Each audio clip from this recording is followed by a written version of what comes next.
choice you can make in game number 1. Of course, this is Owner's most famous champion by a country mile. And something that for T1 was a really big surprise for me was that when you look at the way that they beat JDG, it wasn't just with these style of comps. They actually opted into more team fighting. This time around though, this comp needs to win in the early game. Faker and Owner, Guma and Carrier, they need to start stacking dragons. They need to get ahead early, because if you get to the mid to late game, look at the front to back on Weibo, right? This is a composition that's really hard to engage into, and if T1 ever lose map control, trying to get onto Maokai, trying to take down individual targets against the Kench is going to be extremely difficult. And when you're second to those objectives, with Maokai saplings in every brush, you're going to be getting poked out by the Jace, which could be difficult, but both teams lacking a little bit as far as the hard engage goes, but T1 does have the ability to pick people off, you know, with the Lee Sin, with the Yone, with the Ahri. They want to be moving around the map. They want to be pushing out lanes, catching people in transitions, taking these skirmishes as often as they can, and we are just moments away from getting onto the Rift. Exactly. Game number 1 is upon us. Of course, T1, a lot of finesse possibilities with a composition like this, but I look at Weibo's draft, and I think we've seen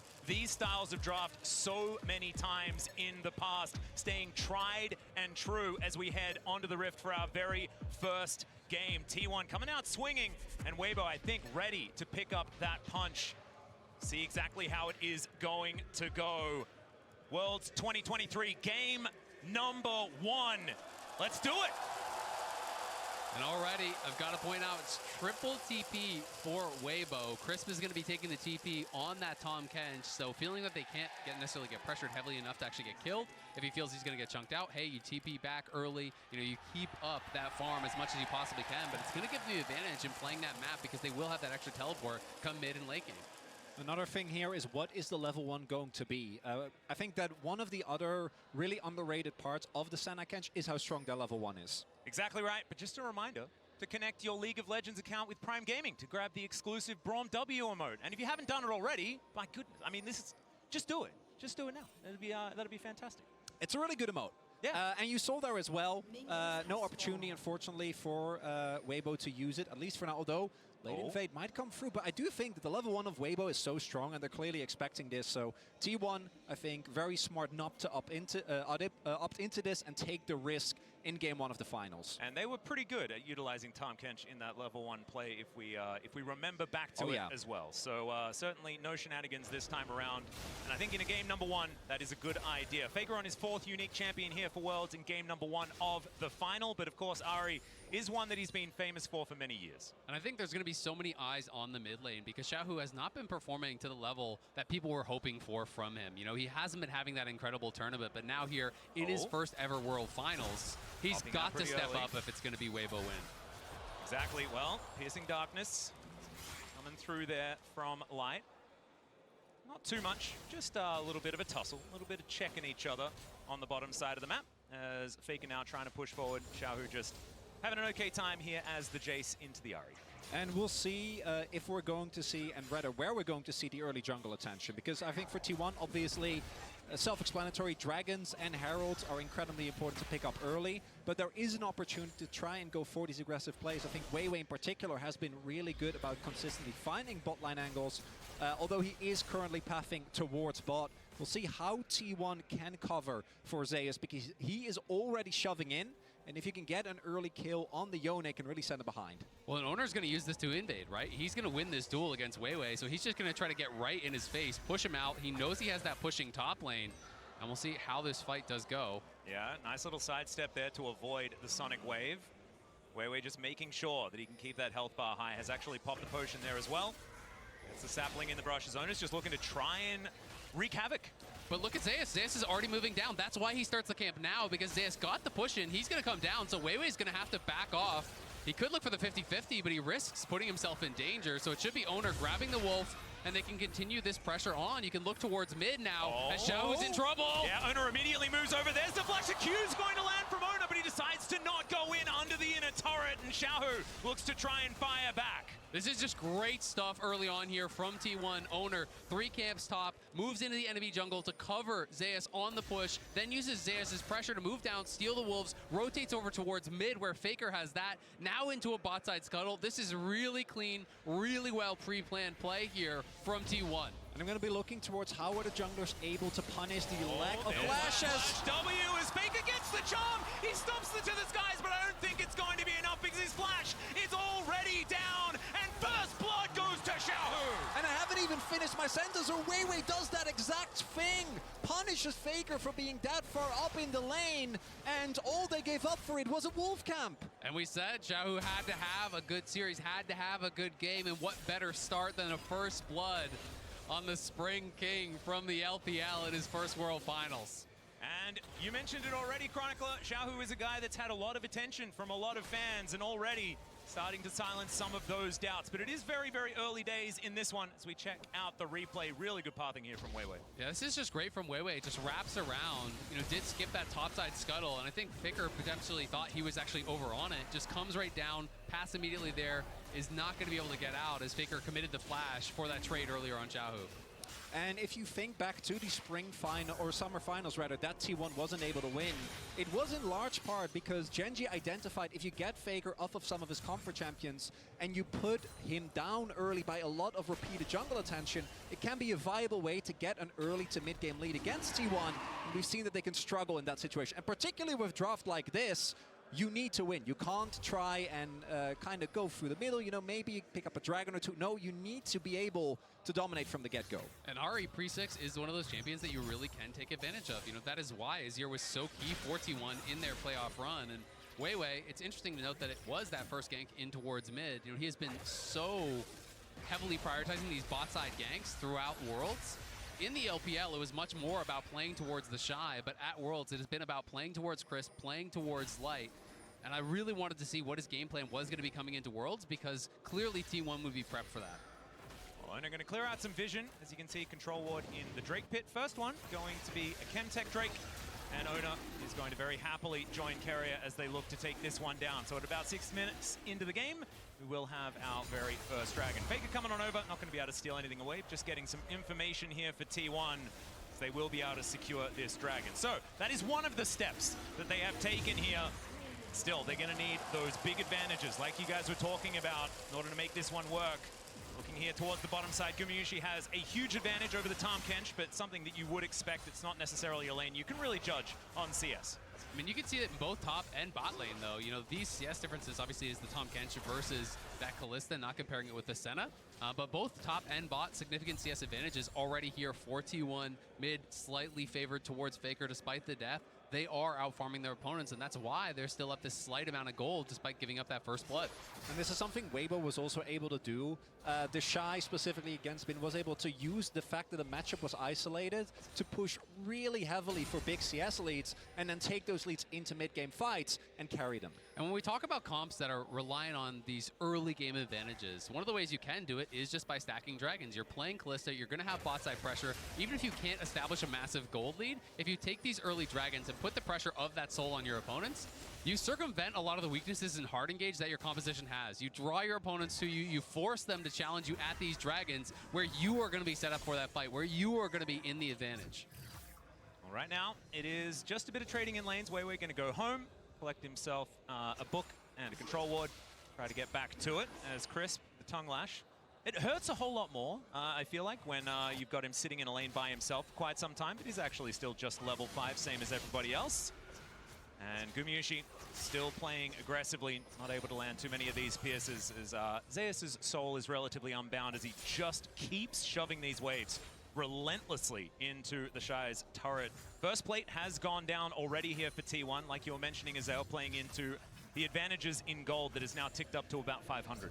And my expectation is that T1 is going to use this top lane prio to secure Herald without too much difficulty. Faker almost will have his flash available. Xiaohu already has his. But with this Aatrox being perma-pushed in, it should make the setup for T1 around this objective pretty easy. And they have also already rotated over Gumayusi and Keria. So they're going to secure this. Then my question becomes, where are they going to throw it down? Because the two obvious solutions to me would be either Zeus or Guma. Obviously, Guma already massively far ahead, but a Yone in a side lane, I think, is one of the biggest things that Weibo might not be able to answer. I agree completely. I think it should go towards Zeus. He already has the push. This is one of these hyper-scaling top laners that he already has the early push. You can harass those towers, harass the Aatrox with the Soul Unbound, and you get him that big gold lead. This guy can make miracles happen in a 5v5. Zeus has been simply incredible throughout the World Championship. Certainly has. And now Faker is going to dash in, finds the charm onto the Tom Kench. Faker has to get out of there, though. Can't be snared, but the hostile takeover gets so much work done. The Devour's in, but the kill's there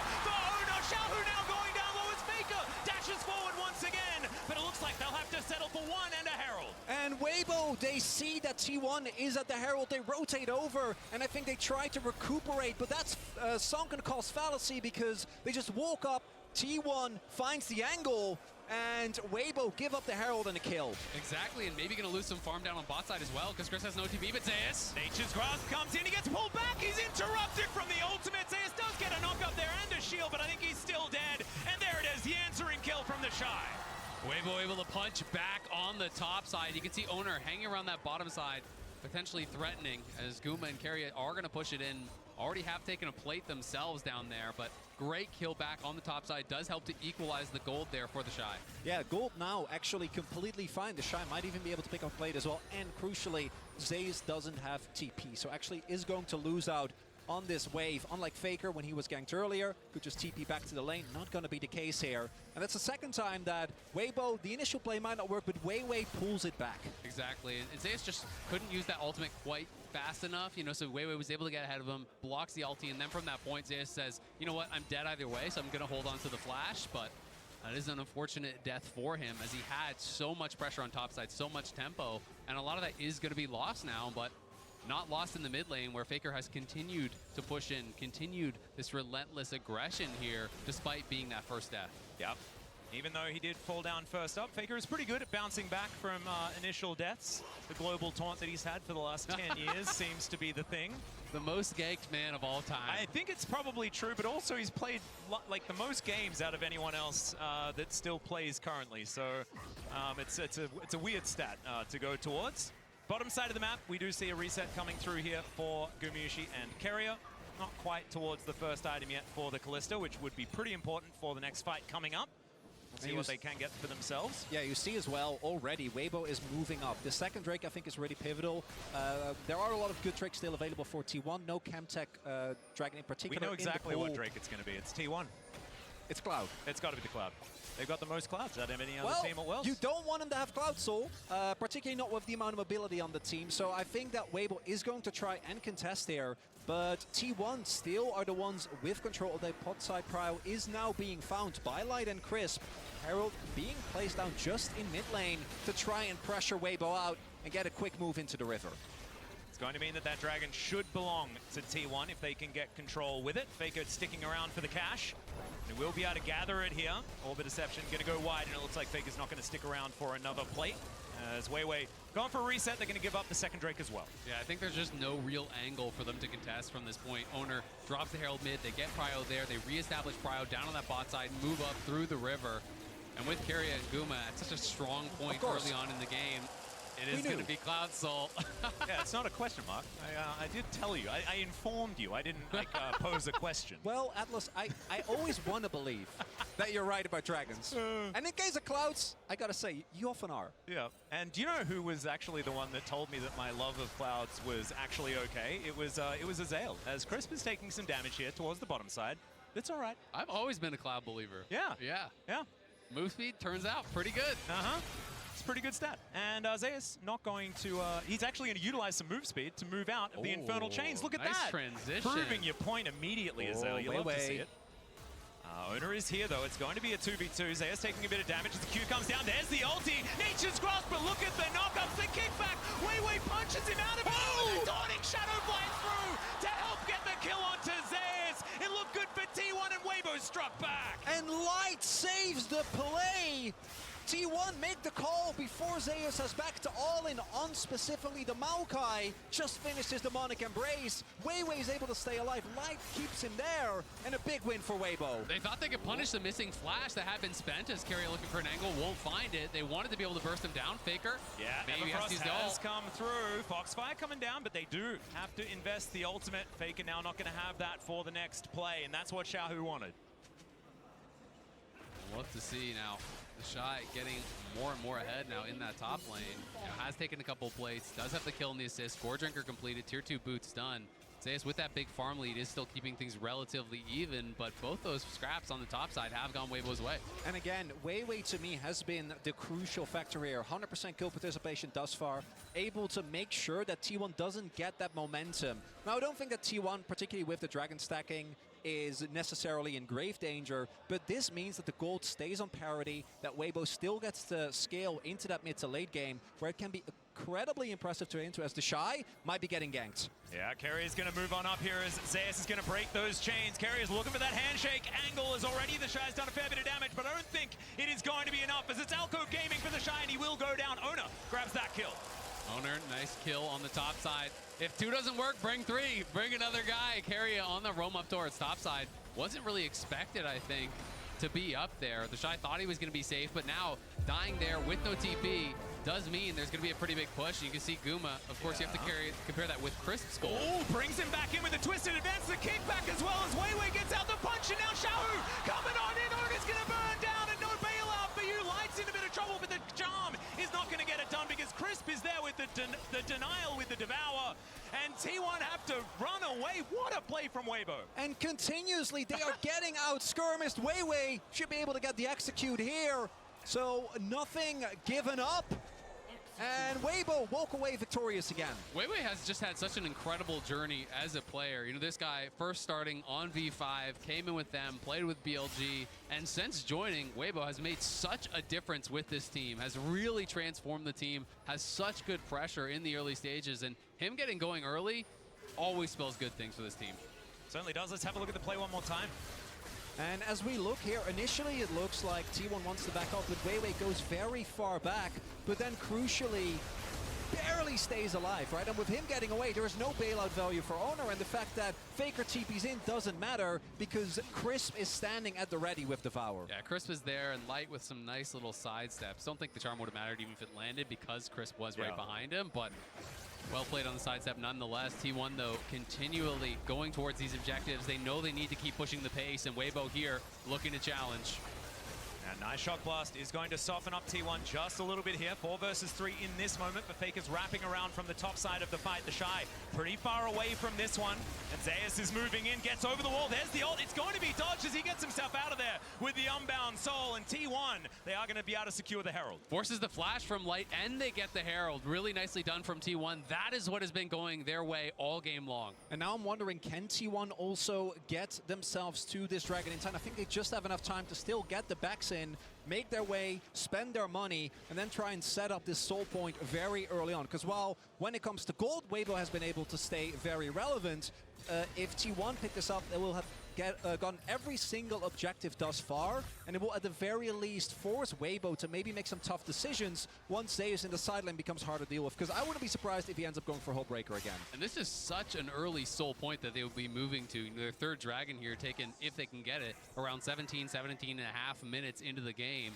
You know, threatening that 22, 23 minute soul would be a really tough spot here for Weibo. So they have to get mid lane control. They have to be able to push this out, then move into the river. They want to be first to the scene. You can see Weiwei trying to keep these saplings down and harass T1 as they try to move in. But in the bot lane, it's Zeus with the push there. And if he can get Pryo down in that bot side, they can potentially set up a flank from multiple angles. Yep, Owner should be able to put the Herald down here as well to help them get that mid control, get towards that dragon. But you can see Weibo don't want to give up the river right now.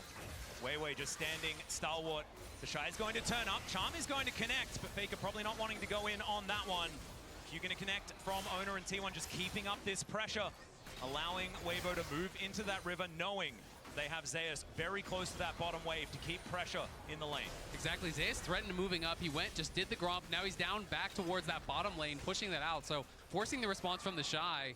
T1 are happy in this stalemate position right now. They still have the Herald to work with, so if Weibo overcommit towards the Dragon, they can just drop Herald mid and guarantee that tier 1. Carrier is going to miss the handshake, but the Q's going to land from Owner. Weiwei could avoid it with the twisted advance. Owner not going to go in as the Everfrost, it gets the Devour. Gumayushi getting himself out of there and utilizing his ultimate to save Carrier as well, but that is so many cooldowns, and now Weibo have started up the Drake. Weibo might be looking to go for it. They've also used a number of cooldowns themselves, most notably the Shy and Weiwei's ultimate. We'll see if T1 tries to go for an alternative play, just push mid, but it looks like Weibo isn't even going to give them the opportunity as Oh, there's the kick flash. Shao's going to be pushed into Faker the flash forward, but the charm is going to miss. What? Pierce doesn't Crisp is under the turret. They throw down Zayas! Errol, but Zayas has found two with the ultimate life. Goes down so low, but isn't going to survive. Weiwei trying to get himself out of there, and the Shy is given up on. Weiwei running the wrong direction, but they at least get the dragon. Weibo get the dragon, but T1 get the kill. Xiaohu lucky to get out of that one, but Weiwei, he's going home in the body bag. That is the final kill there from Ona. And that is the first fight that T1 have won, but they've lost that dragon stacking that you were talking about earlier, Chronicler. And so we'll see whether they can grab that next one and keep this level of pressure up, because 2.3 thousand gold, is that enough of a lead for this early game composition? And there is a reason why Owner's Lee has been feared. And the funniest part to me is this play doesn't even matter, because Xiao actually is able to walk it off. Another miraculous survival. Faker doesn't get the chase because of Crisp, but then it's Zayas who got put down in lane that makes the hero play. Exactly, comes in on the other side. There's no Devour because Crisp is over saving his mid laner, trying to defend there. So Light is left vulnerable, and Light is punished big time. T1 getting that major gold injection in, and you can see a lot of these towers that they've been pressing.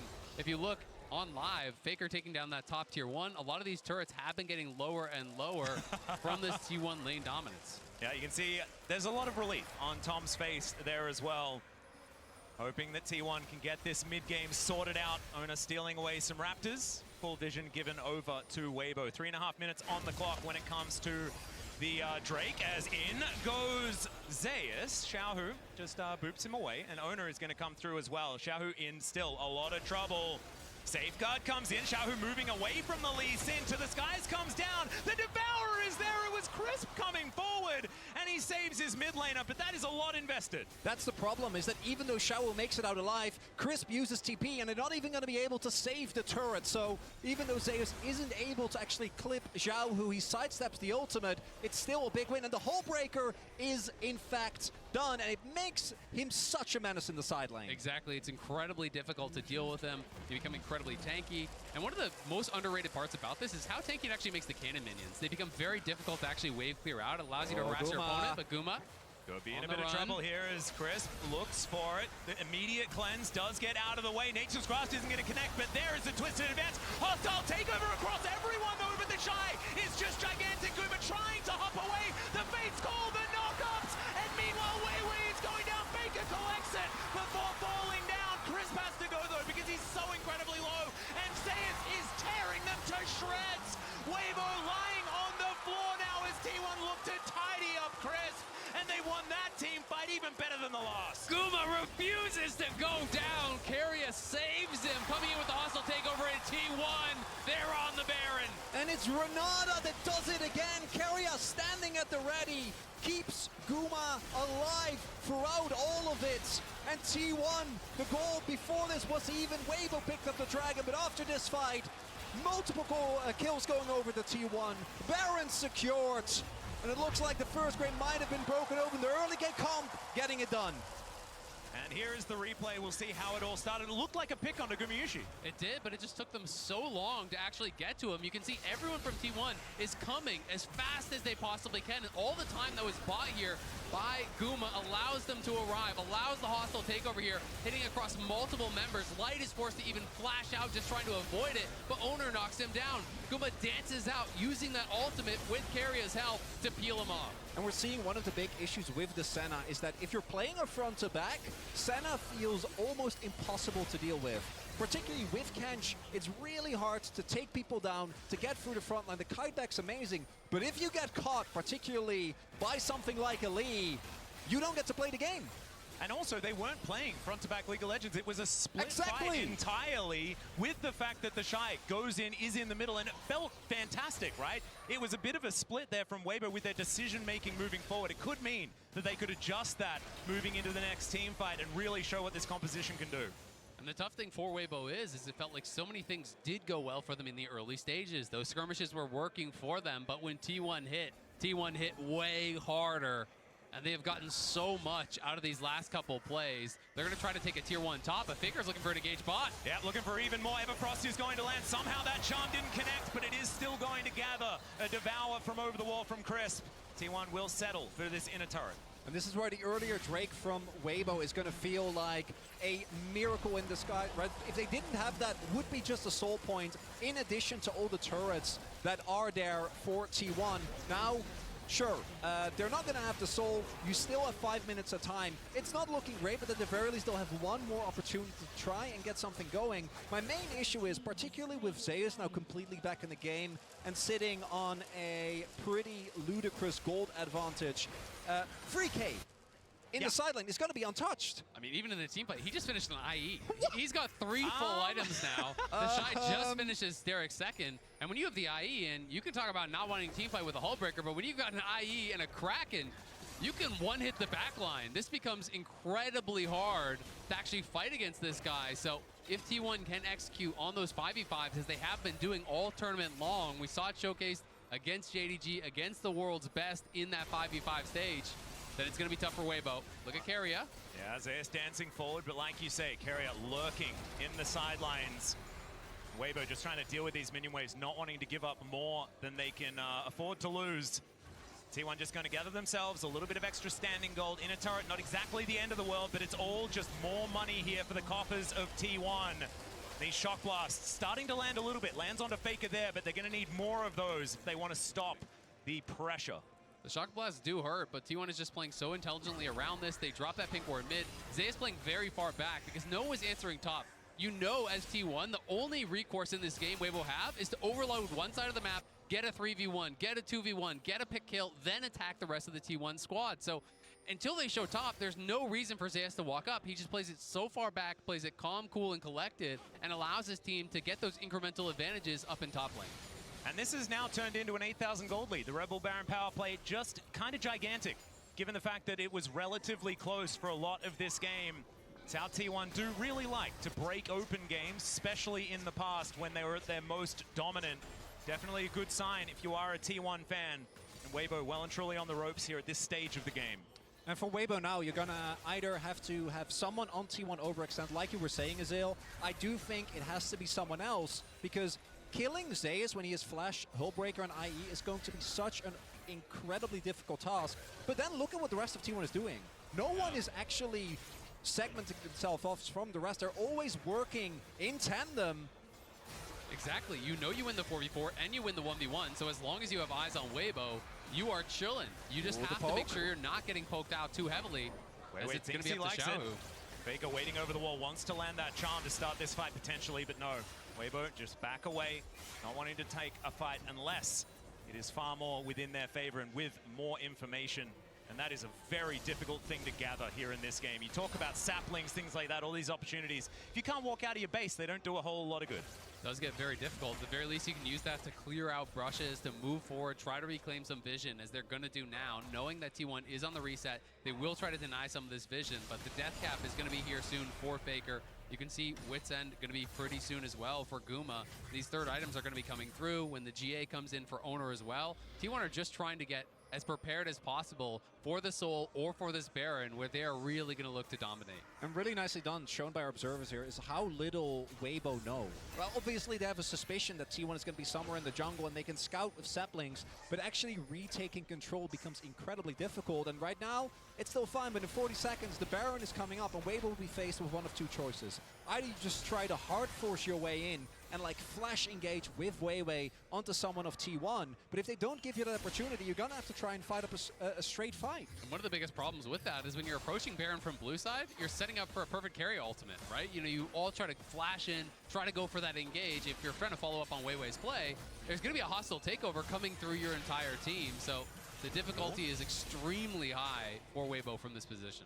Also really difficult to lock down Zeus is if he's only trading with that Unbound Soul available. You can see Xiaohu comes down. That gives T1 the idea that there are two invested towards that bottom side. That pressure from Zeus pretty clearly illustrated in that moment. And look at the item spikes. Wits End done for Guma. No death cap for Faker. GA for Owner. And on Weibo's side, 2 item power spikes have been hit, but don't know if that's going to be enough. Xiaohu, though, does have his Cyrildas done. Maybe that can give them the poke they need to contest this Baron, but it looks like it just isn't sticking. I mean, it feels like it's just basically all up to Xiaohu from this position. He needs to be able to hit Shock Blast on key members that can't heal them up, which is basically just Faker. Yeah, Ona going aggressive. There's the kick flash once again. Weiwei's going to flash to his advance to get himself back. There's the Nature's Grasp as well as Ona's going to have to get out of there. Safeguard is enough of a shield. The Dawning Shadow not quite there with the damage. And T1, they tried something. They're not going to get any kills, but they get the flash from the jungler. And T1 don't even have to give up Owner's GA, right? He could play that aggressive knowing that he still has his GA available as, oh, he might have a flank here. Oh, Carrier. Okay, looking for that angle as Oh, Xiaohu I think they might know. going to face check. How Oh, they they know. just saw him hop out of the brush. Not quite sneaky enough. The Shock Blast comes in eventually, but that is going to put enough fear into Weibo. God. And Zeus, yeah, like 3 His hitting damage. this Cloud Drake. Yeah. And he is just going to kill that thing so fast. They're going to start Baron at the same time. They're just going to start it up. I think at this point, T1 feel that they can do everything at once. And Weibo, you've got to make a stand now. There's just no way from this position you can give up a free Baron. Well, Weiwei is in the vicinity, but the rest of the team is still making their way over. The Shy does have teleport, but they have no information. They have no vision. This Baron is gone. You just can't walk up. There's not really Bigger anything you can TPing. do. Yeah, looking for the angle. It's not exactly behind Xiaohu, but he's pretty fast. As Xiaohu's going to avoid the charm for now. Shock Blast connects onto Faker there as well. He's still going to look for that reset angle, and now with the Baron buff in tow, T1 feel like they don't need a reset to try and break open the base of Weibo here in Game 1 of the finals. Nature's Grasp flying forward. Ona still has that GA, remember. Chris going down so incredibly low. Zeus just executes the Shy up to the side, and there is another one. This guy's Yone is just absurd. And the inhibitor's going to go down. Weiwei is burning there as well, as now Xiaohu tries to be the hero, but it does not work out, and I think T1 are just going to end Game 1 here. And the early game, T1 not able to get a bunch of crucial kills, but they don't let it phase them. They are able to find the one skirmish they're looking for, take the Baron, and from that point on, Weibo doesn't get to fight back. And now 1-0 here in the World Final. T1 on the red side as well, going to be able to walk away victorious. It was an early game composition and it was executed very well, but I felt like there were angles for Weibo to go back and try and retcon and figure it out for Game 2. I mean, it's tough, right? Weibo did win out in a lot of those early game skirmishes. They were getting the kills, but T1